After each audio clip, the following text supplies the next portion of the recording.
Jiabiangou is located in Jiuquan of Gansu Province, on the edge of the Badain Jara Desert. A former farm labor camp, which was unknown and unrecognized for many years. Driving the road from Jiuquan to Jinta, turning left at the 28th milestone and a few kilometers further north, you will see a stretch of sand dunes with some half-built earthen wall frames. This is Jiabiangou, where the rightists lived in those days.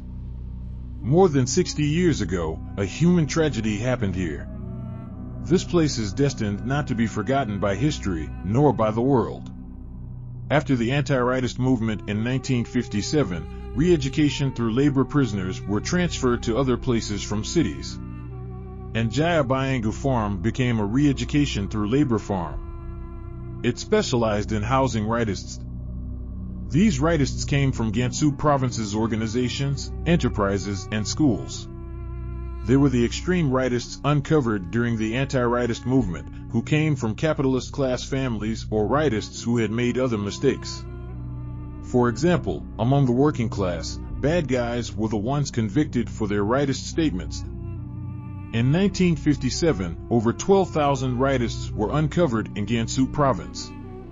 Among them, there were about 3,000 people regarded as the extreme rightists, who were dismissed from public office and sentenced to re-education through labor camp. One after another, they came from all over the province and arrived at Jiabiangou labor camp, this desolate place on the edge of the Badain Jara Desert. In the freezing desert, they were isolated from the world. They worked all day long and experienced a rare famine.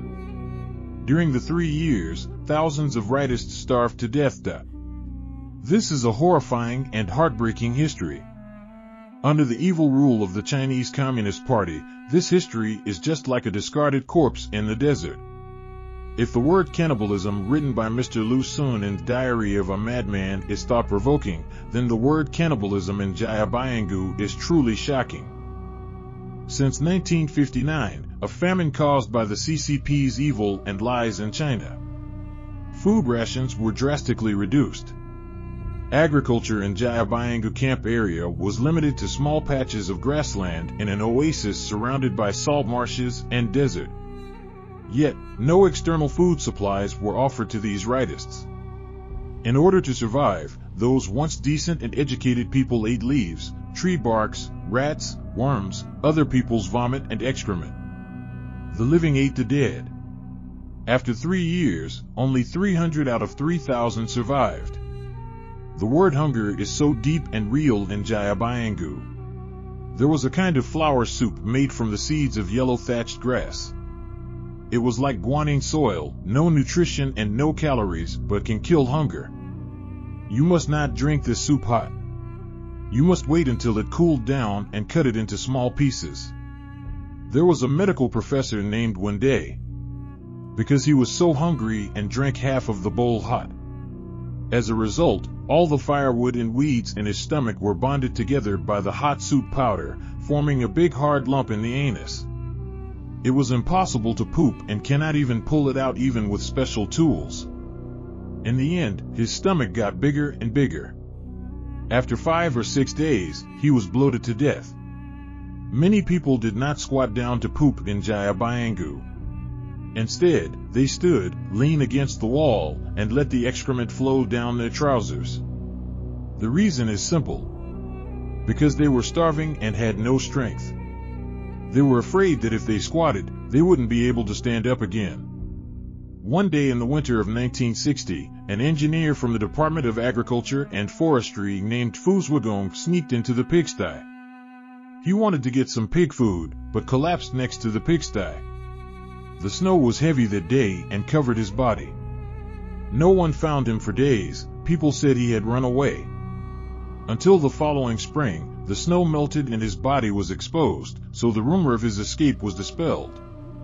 A rightist named Wang Yufeng encountered Chang Zikuan, a county party secretary he rescued before.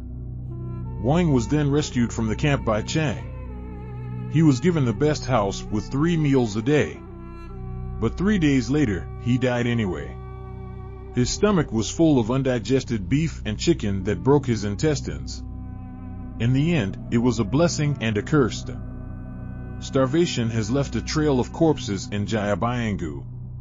The bodies of the dead were left unburied surrounding the camp as the surviving rightists were too weak to bury them. Every body was skin and bones, but their chests were often cut open, no internal organs were visible.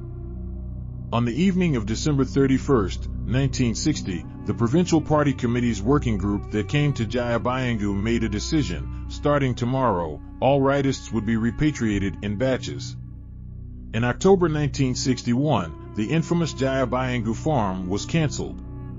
Only one doctor stayed on for 6 months. His task was to write up the cases of thousands of dead people. Almost all of them had been starved to death, but the word starvation was nowhere to be found. The evils of the Chinese Communist Party are too numerous to mention. Every life is a debt of blood.